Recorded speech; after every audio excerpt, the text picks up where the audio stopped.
Jill e Barbie estavam ambos na casa dos 50 e estavam morando juntos há 8 anos. Eles haviam discutido o casamento, mas ambos sentiam apreensão devido à natureza instável de seu relacionamento.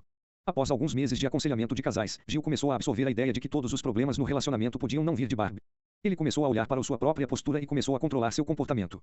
Ele também percebeu que ele tinha poucos interesses fora do relacionamento. E não tinha amigos do sexo masculino. Depois de mais alguns meses, ele se juntou a um dos grupos de homens não mais o cara bonzinho.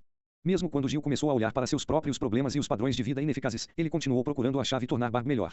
Foi um processo lento, mas Jill começou a ver que não podia fazer nada para mudar Barbie, que ele ia ter que se concentrar em si mesmo. Quando ele começou a deixar acontecer e separar seus problemas dos da Barbie, ele sentiu uma ansiedade tremenda. Ele tinha um profundo medo de que ele ia ficar em apuros.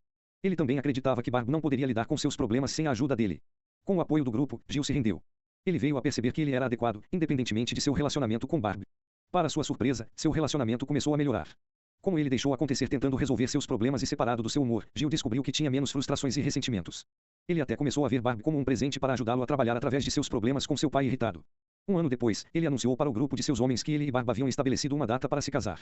Ele relatou que eles estavam se dando bem melhor do que ele jamais teria imaginado. Ele compartilhou que o ponto de virada apareceu ocorrer quando ele tomou a decisão de que ele não se importava se eles fizessem coisas juntos ou não. Essa decisão representou um grande deixe acontecer consciente e deixou de tentar controlar algo que não estava claramente em seu controle. Ironicamente, ele compartilhou que o processo de deixar acontecer lhe permitiu receber o que ele realmente queria.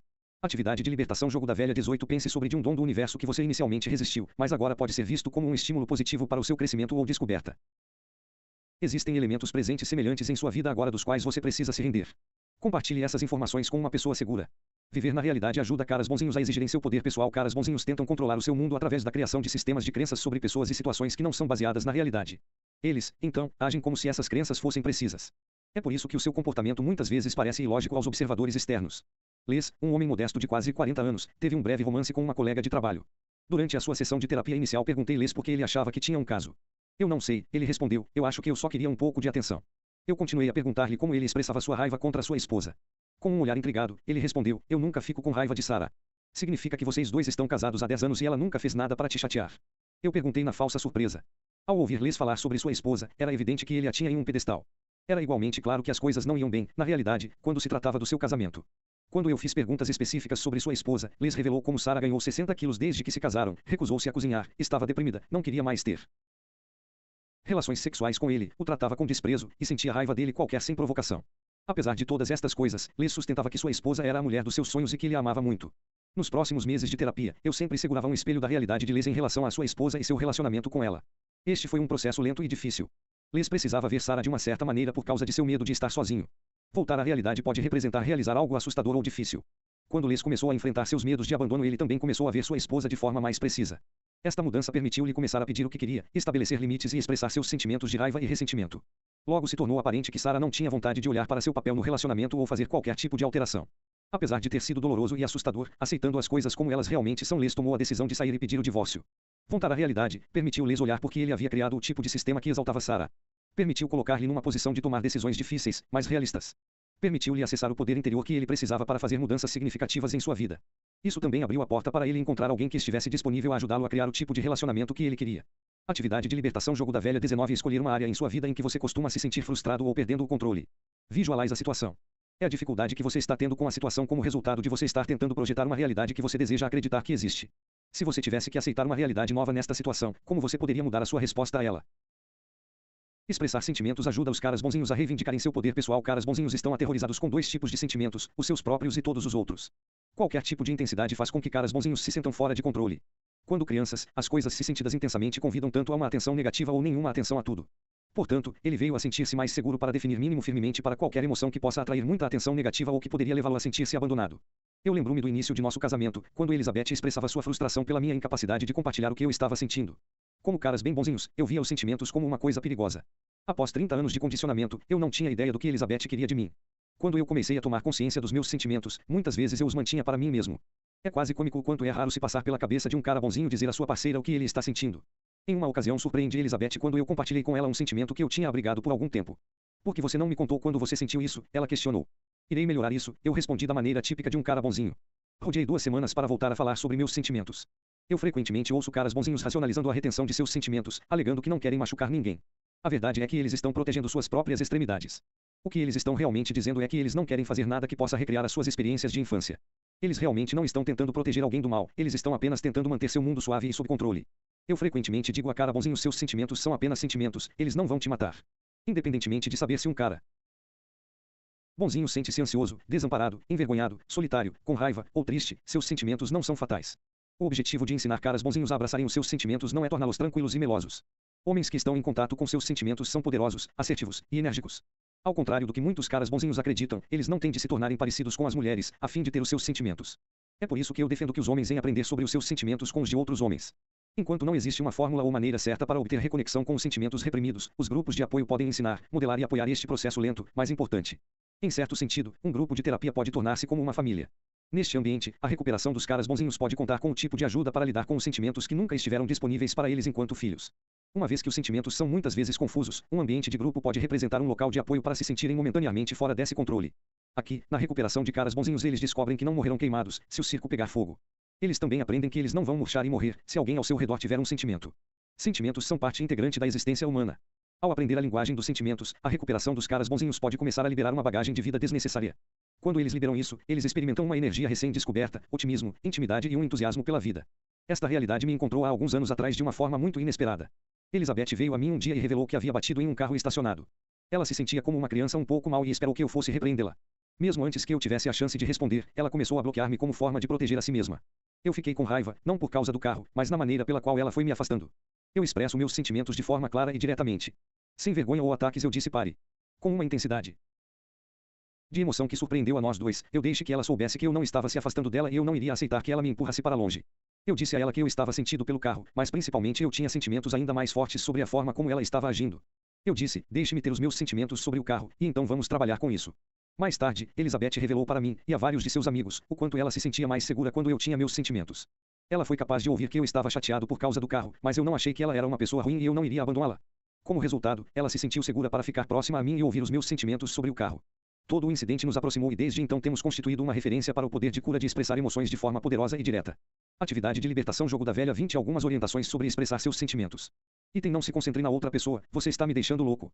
Em vez disso, assuma a responsabilidade por aquilo que você está sentindo. Estou sentindo raiva. Item: não use palavras de sentimento para descrever o que você está pensando, como em eu sinto que Joe estava tentando se aproveitar de mim. Em vez disso, prestar atenção ao que você está experimentando em seu corpo. Estou me sentindo impotente e com medo. Item: em geral, tente começar declarações de sentimento com eu, em vez de você. Tentar para evitar a muleta de dizer eu sinto ou eu acho. Como em eu me sinto, como se estivesse tendo significado para mim. Enfrentar medos ajuda caras bonzinhos a reivindicarem seu poder pessoal. Medo é uma parte normal da experiência humana. Experiências que todos temem, mesmo aquelas pessoas que parecem ser destemidas. Medo saudável é um sinal de alerta ao perigo, pode estar se aproximando. Isto é diferente da experiência de medo de caras bonzinhos, em uma base diária. Para caras bonzinhos, o medo é gravado em nível celular. É uma memória de cada experiência, aparentemente com risco de vida que já tiveram. Ele nasceu de um momento de dependência absoluta e grande impotência. Originou-se em não ter suas necessidades atendidas em uma maneira oportuna, sensata. Foi promovido pelo medo de que os sistemas de risco e pelo conservadorismo recompensado. Foi intensificado pela realidade de que a vida é confusa e caótica e que qualquer tipo de mudança promete uma viagem para o desconhecido. Eu chamo este tipo de medo memorizado. Pela memória do medo criada na infância, caras bonzinhos ainda abordam o mundo como se ele é perigoso e constrangedor. Para lidar com estas realidades, caras bonzinhos tipicamente observam e escolhem pelo jeito seguro. Como consequência de jogar pelo jeito seguro, caras bonzinhos experimentam muito sofrimento desnecessário. Sofrimento porque evitam novas situações, oportunidades. Sofrimento porque ficar com o já conhecido. Sofrimento por adiar, evitar, e por não conseguirem terminar o que começam. Sofrimento porque eles deixam uma situação ruim trabalhando com experiências do passado. Sofrimento porque eles gastam tanta energia tentando controlar o incontrolável. Nolan é um bom exemplo do efeito paralisante do medo memorizado. Nolan veio me ver recomendado por um amigo. Ele havia se separado de sua esposa havia um ano, mas estava tendo dificuldade em tomar uma decisão final sobre se divorciar. Nolan frequentemente me disse que estava confuso. Esta confusão foi misturada com uma forte dose de culpa. Nolan sempre pesou todas as questões. E se ele deixasse sua esposa e mais tarde percebesse que era um erro? E se ele desarrumasse a vida dos filhos? E se seus filhos nunca quiserem falar com ele novamente? E se seus amigos pensarem que ele é um canalha? E se Deus o mandasse para o inferno? Enquanto Nolan ficou confuso sobre o que deveria fazer, ele permaneceu paralisado. Quando eu disse a Nolan que eu não achava que ele estava confuso, mas que tinha medo, ele foi inicialmente defensivo. Ele não gostou de ver a si mesmo como sendo medroso. À medida que explorou seu medo memorizado de sua infância, ele veio a perceber que todos os erros que ele cometeu enquanto criança pareciam ter consequências eternas. Ele acreditava que o mesmo seria verdadeiro em sua situação atual. Atrás do medo de Nolan de tomar uma decisão estava o medo da infância de que ele não seria capaz de lidar com o que acontecia. Juntos, imaginando todas as consequências possíveis de se divorciar de sua esposa. Atrás cada potencial consequência foi a crença inconsciente de que ele não seria capaz de lidar com isso. Eu enviei Nolan para casa com sua lista de medos, juntamente com uma declaração mais precisa sobre cada um. Não importa o que aconteça, ele conseguirá lidar com isso. Na semana seguinte, Nolan anunciou com Orgulho que ele tinha contactado um advogado. Mesmo sentindo muito medo e ansiedade, ele encontrou coragem de repetir seu novo mantra: eu posso lidar com isso. Enfrentar os medos dia após dia é a única maneira de superar o medo memorizado. Toda vez que o cara bonzinho confronta um medo, ele cria, inconscientemente, uma crença de que ele pode lidar com tudo o que o amedronta. Estes desafios seu medo memorizado. Desafiando o medo memorizado faz com que as coisas pareçam menos ameaçadoras. Quando essas coisas parecem menos assustadoras, ele se sente mais confiante em confrontá-las. Quanto mais essa confiança cresce, a vida parece menos ameaçadora. Atividade de libertação. Jogo da velha 21. Liste um medo que vem controlando a sua vida. Depois decida enfrentar esse medo, a começar repetindo para si mesmo: eu posso lidar com isso. Não importa o que aconteça, eu vou lidar com isso. Mantenha-se repetindo este mantra até que você aia e pare de sentir medo. Desenvolver sua integridade ajuda caras bonzinhos a reivindicarem seu poder pessoal. A maioria cara bonzinhos se orgulham de serem honestos e confiáveis. Na realidade, caras bonzinhos são fundamentalmente desonestos. Eles têm a capacidade de contar uma mentira ou reter a verdade e ainda acreditarem na ilusão de que eles são basicamente pessoas honestas. Desde que a desonestidade é um comportamento baseado no medo, dizendo mentiras e retendo a fonte, a verdade rouba cara bonzinho seu poder pessoal. Eu defino mentira como algo menos do que a verdade. Isto pode parecer evidente para a maioria das pessoas, mas é importante definir mentira e dizer a verdade, porque cara bonzinhos são peritos em criar definições que justifiquem o seu comportamento. Não é incomum ouvi-los fazendo declarações como eu sou muito honesto ou eu sou honesto maior parte do tempo sem a menor consciência de sua contradição de termos. Quase de uma maneira infantil, cara bonzinhos, muitas vezes oferecem a seguinte defesa: eu não menti, eu apenas omiti. Joel era o proprietário de uma construtora de sucesso. Na ocasião, ele iria deixar o trabalho um pouco mais cedo e pegar um filme antes de ir para casa. Porque temia a desaprovação de sua esposa, ele iria deixar de contar-lhe que foi ao cinema sozinho após o trabalho. Ele sempre tem algum álibi para o caso de ela tentar chamá-lo enquanto ele estiver fora. A ironia da situação é que não houve absolutamente nenhuma razão para Joel mentir para sua esposa. Apesar de todo o esforço de Joel em esconder a verdade do seu paradeiro, nunca passou pela sua mente que ele estava mentindo para si mesmo e a sua esposa. O resultado foi que a mentira de Joel perpetuou uma relação baseada no medo de sua mulher e roubou-lhe o seu poder pessoal. Quando cara bonzinhos estão aprendendo a dizer a verdade, eu encorajo-os a prestar atenção às coisas pelo que eles querem que os outros saibam, e o que eles menos querem revelar. Estas são as coisas que eles estão mais propensos a reter, e as coisas que eles mais precisam contar. Às vezes, eles têm que praticar dizendo uma certa verdade várias vezes até que todas essas informações sejam ditas. Às vezes, depois de dizer a verdade, caras bonzinhos apresentaram um relatório que foi um erro porque alguém reagiu com raiva. Dizer a verdade não é uma fórmula mágica para ter uma vida suave. Mas viver uma vida de integridade é realmente mais fácil do que viver uma construída em torno do engano e da distorção. Desenvolver integridade é uma parte essencial da recuperação da síndrome do cara bonzinho.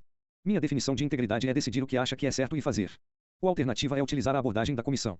Este método de tomada de decisão e atuação é baseada em tentar adivinhar o que todo mundo pensaria que está certo. Seguindo esta abordagem do comitê, o caminho mais rápido para a confusão, medo, impotência e desonestidade. Ao aplicar a definição acima, existem duas maneiras de sair da integridade, mas apenas uma forma de estar nela. Como sempre, um cara bonzinho, mesmo quando se preocupa em perguntar a si mesmo o que eu acho que é certo, ou usa o método comitê, ele sempre está fora da integridade.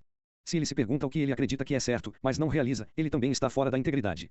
Só perguntando a si mesmo o que ele acredita que é certo e, em seguida, fazer isso, ele se torna um homem íntegro. Atividade de libertação. Jogo da velha 22. Escolher uma área em que você esteve fora da integridade. Identifique o medo que o impede de dizer a verdade ou fazer a coisa certa. Revele essa situação a uma pessoa segura. Então vai e diga a verdade ou faça o que você tem que fazer para tornar a situação verdadeira. Diga a si próprio que você pode lidar com isso. Dizer a verdade pode criar uma crise para si mesmo ou para outros. Tenho fé que todos os envolvidos sobreviverão a esta crise. Definir limites ajuda caras bonzinhos a reivindicarem seu poder pessoal. Limites são essenciais para a sobrevivência. Aprender a estabelecer limites permite cara bonzinhos a pararem de sentir-se como vítimas indefesas e recuperarem seu poder pessoal. Definir limites é uma das habilidades mais fundamentais que eu ensino na recuperação de caras bonzinhos. Eu demonstro o conceito de fronteiras, estabelecendo um cordão de sapatos no chão. Eu digo ao cara bonzinho que eu vou cruzar o seu limite e empurrá-lo para trás. Eu instruí o mesmo para me parar, quando ele começar a se sentir desconfortável. Não é incomum que o cara bonzinho fique bem atrás da linha, permitindo-me violar seu espaço várias vezes antes de começar a responder. Depois que eu começo a empurrá-lo, não é incomum que um cara bonzinho passe a me empurrar de volta vários passos antes de fazer alguma coisa para me parar.